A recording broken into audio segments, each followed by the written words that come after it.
मुझको छांव में रखा और खुद जलता रहा धूप में। मुझको छांव में रखा और खुद जलता रहा धूप में। मैंने देखा है एक फरिश्ता बाप के रूप में। जी हाँ दोस्तों, बाप के ऊपर, पिता के ऊपर, फादर के ऊपर एक प्यारी सी पोयम है जो कि एक बाप के दर्द को बयां करती है, उसके बारे में व्याख्या करती है कि एक बाप को कैसा लगता है जब उसके और उसके बच्चे के बीच में जनरेशन गैप आ जाता है, डिफरेंसेस आ जाते हैं, बेटा बाप को पसंद नहीं कर रहा है, उन दोनों की अब सोच नहीं मिल रही है, साथ में रहने में दिक्कतें हो रही हैं। ये दर्द, ये तकलीफ बता रही है ये पोएम, जिसका नाम ही है फादर टू सन। एक बाप, एक पिता अपने बेटे से बात कर रहा है, बात करना चाहता है, उससे मिलना चाहता है, उससे पूछ रहा है कि मेरा बच्चा, तू मेरा बच्चा है, क्या हुआ हम दोनों के बीच, हम दोनों में इतना फासला कब आ गया। आइए दोस्तों, एक प्यारी सी पोएम जिसको देख के मजा आ जाएगा, जो लिखी है एलिजाबेथ जेनिंग्स ने। बहुत प्यारी सी पोएम है, आइए पढ़ते हैं इसको। क्या कह रहे हैं एक पिता? I do not understand this child. मैं इस बच्चे को अब समझ नहीं पाता हूं, मैं इसके बारे में जानता नहीं हूं, ये कैसा है, क्या महसूस करता है। I don't understand this child. इस बच्चे को मैं नहीं समझता हूं। दो हालांकि we have lived together now in the same house for years, जबकि हम एक साथ रहे हैं एक ही घर में सालों साल। I know nothing of him, लेकिन मैं इसके बारे में जरा भी नहीं कुछ जानता हूं। So try to build our relationship from how he was when small.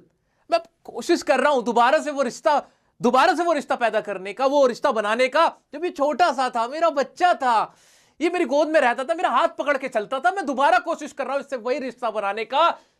Yet have I killed the seed I spent or sown it where the land is his and none of mine? क्या मैंने मार दिया है? क्या मेरी परवरिश इतनी खराब थी? क्या मैंने जो इसको पाला पोसा, जिस तरह से मैंने पाला पोसा, जो बीज को मैंने बोया, क्या वो खराब हो चुका है? क्या मेरी परवरिश में कमी रह गई? क्या मैं इससे जो रिश्ता मुझे बनाना चाहिए था, क्या मैं वो बनाने में नाकाम हो गया? क्या मेरी गलती थी? क्या कहीं मैं ही गलत था क्या? कि अब लैंड का मतलब यहां पे क्या है? लैंड का मतलब है उसकी खुद की दुनिया। किसकी दुनिया? बच्चे की दुनिया, सन की दुनिया। क्या उसकी दुनिया में मेरी कोई जगह नहीं है? क्या उसके वर्ल्ड में मेरी कोई जगह नहीं है? वी स्पीक लाइक स्ट्रेंजर्स, हम अजनबियों की तरह बातें करते हैं। There is no sign of understanding in the air.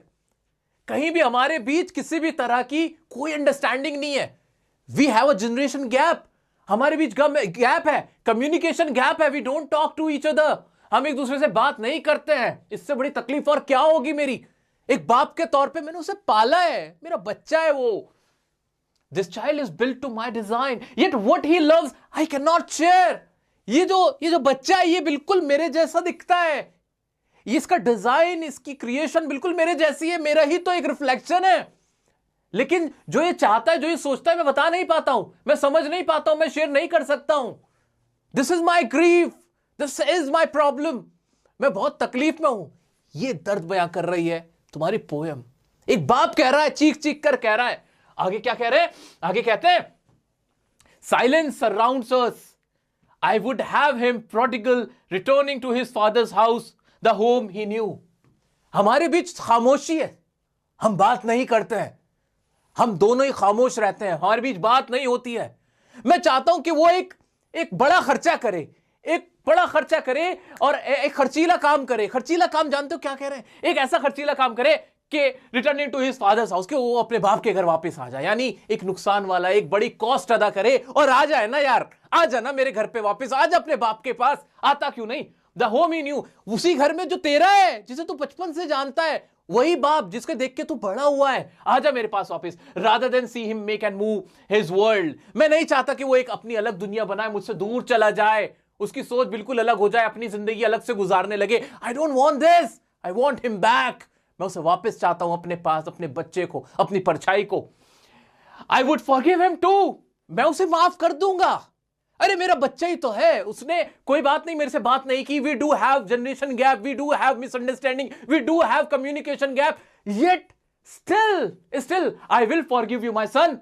मैं तुझे सीने से लगाना चाहता हूं, एक बार आ तो सही मेरे पास, आ तो सही, मैं तुझे माफ कर दूंगा। I will forgive him too, shaping from sorrow a new love. और ये जो दर्द है ना, ये जो दर्द है, मैं चाहता हूं कि ये प्यार में बदले, ये दर्द खत्म हो जाए। Father and son, we both must live on the same globe and the same land. He speaks, I cannot understand myself why anger grows from grief. हम दोनों एक ही तो जमीन पे रहे हैं, एक ही जैसे तो हैं, हमारे बीच कोई बहुत ज्यादा फर्क तो है नहीं।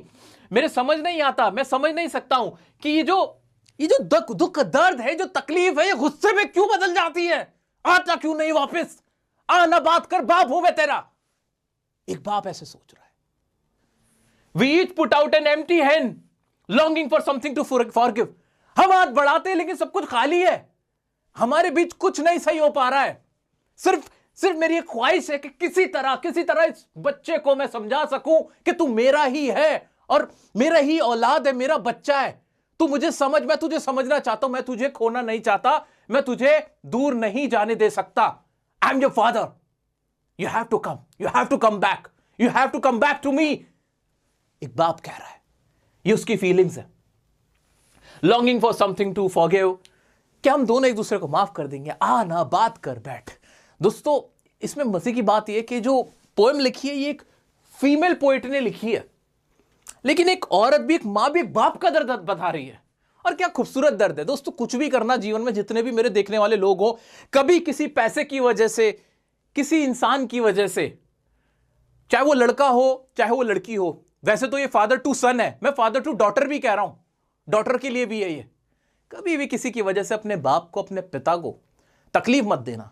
तुम सोच नहीं सकते उन्होंने तुम्हारे लिए कितना सेक्रीफाइस किया होता है। हो सकता है तुम आज उन्हें नहीं समझ पा रहे हो सकता है कि अभी तुम्हारी सोच ना मिलती हो, लेकिन क्या ये सच नहीं है कि एक पॉइंट ऐसा आता है, एक पल ऐसा आता है जब तुम्हें लगता है नहीं, पापा ने सही कहा था, पापा की बात सही थी और मैं शायद गलत था, मैं तब नहीं समझ पाया था, मैं तब नहीं समझ पाई थी, लेकिन अब समझ में आ रहा है यार, ही वॉज राइट। उनके जो सेक्रीफाइसेस है वो हम कभी नहीं समझ पाएंगे। ठीक है, तो मैं हमेशा आप लोगों से रिक्वेस्ट करूंगा, अपने पिता के सेक्रीफाइसेस को कभी व्यर्थ मत जाने देना। आइए देखते हैं इसके पोएटिक डिस्कोर्स। तो सब एग्जाम की बात कर लेते हैं। एग्जाम के अंदर जो एक्सप्लेनेशन, जिन लाइंस की तुम्हें जरूरत पड़ेगी लिखने की, वो लाइंस क्या है कि this is the guilt and anguish of a father. बाप का गुस्सा, एक बाप का गुस्सा है, उसका गिल्ट है। Who doesn't have good relationship with his son, जिसके अच्छे रिलेशनशिप नहीं है अपने बच्चे के साथ। There is a generation gap between them, दोनों के बीच में जनरेशन गैप है, कम्युनिकेशन गैप है। He does not know much about his son. वो अपने बच्चे के बारे में ज्यादा नहीं जानता। They speak like strangers. They do not understand each other.